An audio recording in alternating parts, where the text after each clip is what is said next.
ओ मेरे भाई. So we're doing this whole series about rices. Today we'll do a rice which some people say it's not rice, it's a dessert. You can make dessert out of rice. So rice does not always need to be savory. In this series we're doing two different sweet rices also. This one is called kheer. Some people who would not understand what that means, they call it rice pudding.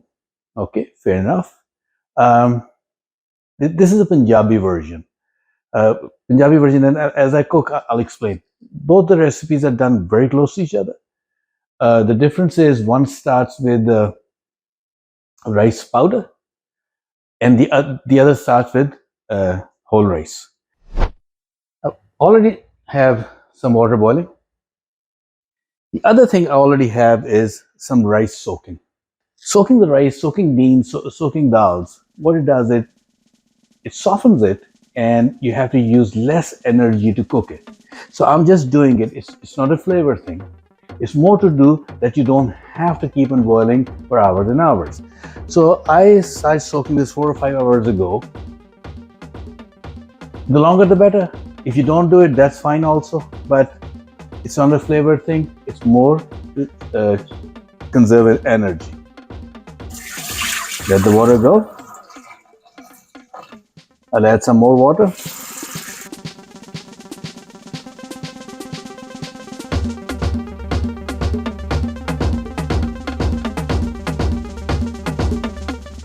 Again, some of these things I do like how grandmas used to do it.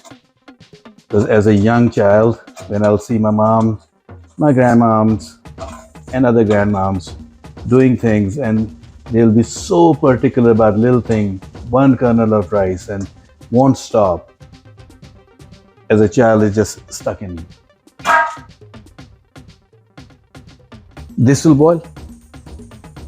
As this boils, and we want to boil it, I won't use the word to death, but really we're trying to as soft as possible. Because we're about to boil milk over here.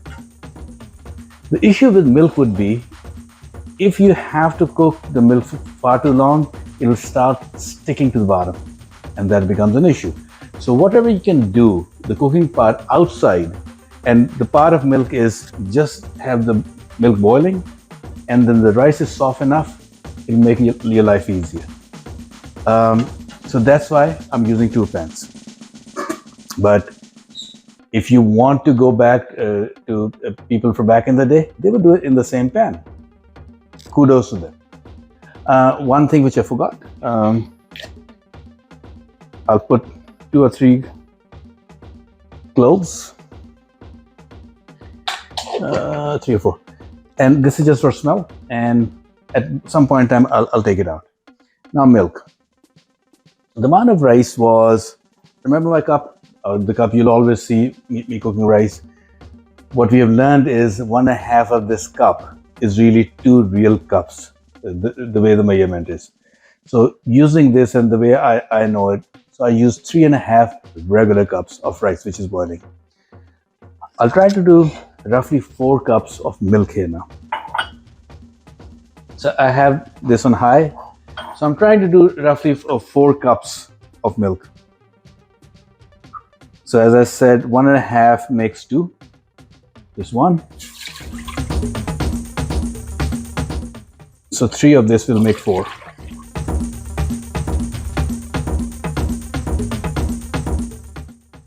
Have a bit more milk. What you're trying to do with the consistency that you're looking for, and the cooking part or the recipe part is very simple. It's the consistency part that you have to learn. It should not be running. It should not be like liquid, which is milk, and rice, which is sitting outside. It should come together. But at the same time, it should not be like porridge, that you cannot distinguish between the liquid and your oats or whatever that would be. So we're boiling it. So let's see each other in a few minutes. We've been boiling our rice for 10 to 15 minutes right now. It's still not there.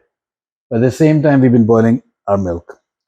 Now, what we're about to do is, this is the green cardamom. I took the skins and I threw it in the water where I was boiling my rice, because why waste something? And as the rice boils, because I will rinse it, I'll take it out at that time. But those seeds will go in the milk. This is the start of the flavor. But then there are other flavors. There are nuts, and then depending on the nuts, what kind of flavor. So I'll use cashew nuts, unsalted. Raw will be good. These are roasted. One way or the other will work. Pistachio nuts, unsalted, raw.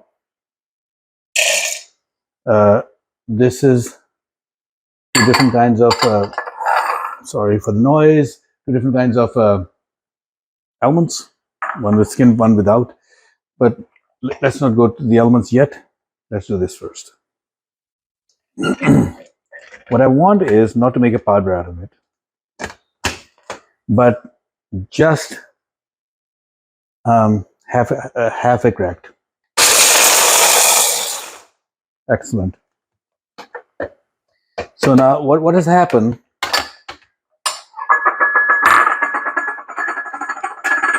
I'm so sorry about the noise again.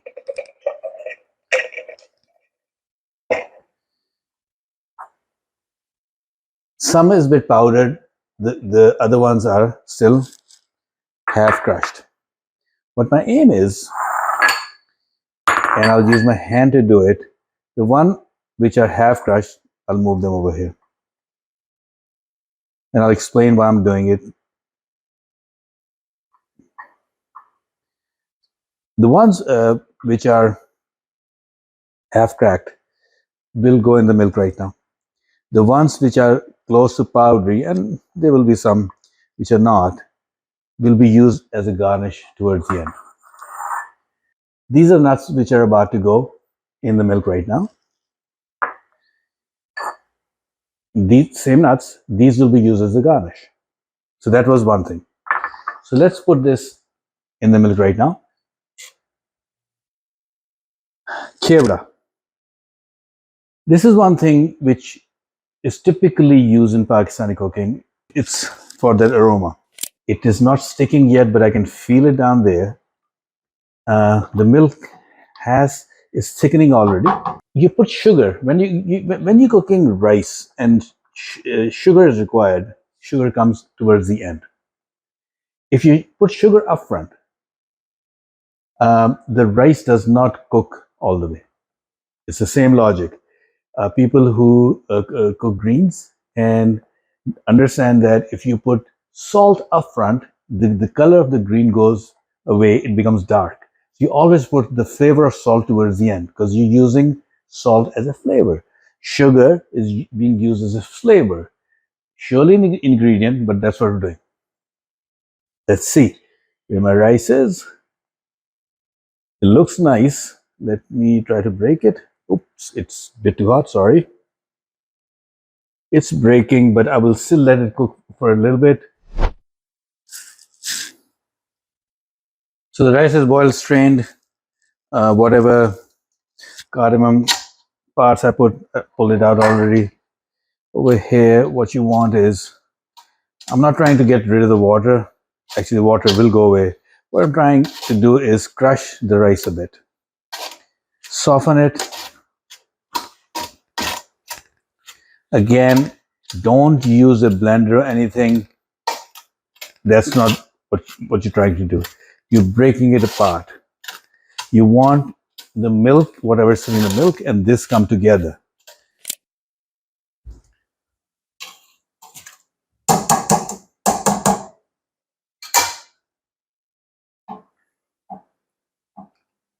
And this is where you have to start watching it.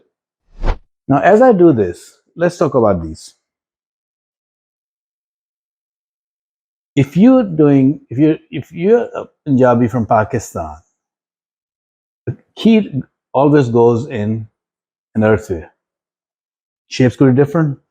I just smelled it. You can smell soil in it. Whichever you'll say, people will start making faces, but for me, it's very important. There are 2 or 3 different kinds.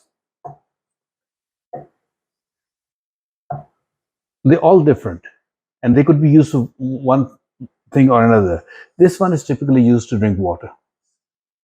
This one could be used for water or could be used to put dessert in it. This one, they started making it. It's actually very thin. These are much thicker. So we'll serve our kheer in one of these because the smell of it has to come. The other thing about kheer is it's one of those desserts which has to be chilled. So sometimes good things become bad. You got the best basmati rice, and if you would have bought a cheaper one, it would have broken pretty well by now. It's taking longer, but that's fine. That's fine. If you look at the consistency right now, the rice is there. It's a bit liquidy. That being said, I think everything is coming together. So this is where I'll put the essence and the sugar. Let me start with the sugar. So we started what 4 cups of milk. I'm not using cups, and as I always say, I don't know how to do these things. This is a serving spoon. I roughly think whatever I just did will be around a cup. So I'm putting a cup of sugar. Let's see if I find it too sweet. I'll increase the heat a bit so that the sugar can dissolve. From here, I'll put my kebra. So if you do find it, let's say we're doing 1.5 spoons, then almond. And this is where I'm cheating with tradition. Not too much almond though. Almond extract. I think 3 or 4 or 5 drops, I think roughly speaking.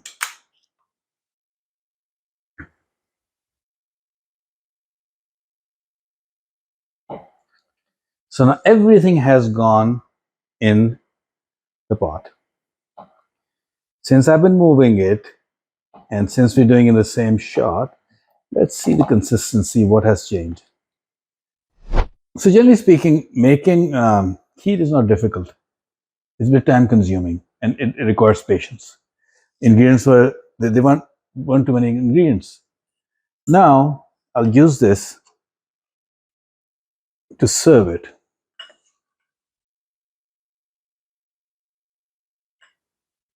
Again, it's earthware. I can smell that. I can smell whatever flavors I put in. So kheer is done. I can smell the earthware.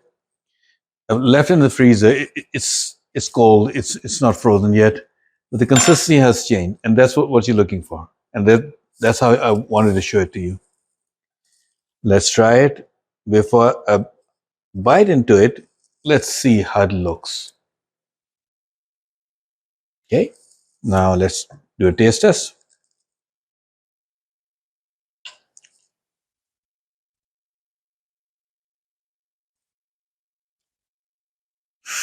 The reason I'm quiet for this long, I surprised myself. It's excellent. Try this the way I did it, and I hope you've seen something new. Like this video, subscribe to our channel. Let's do together to learn from each other.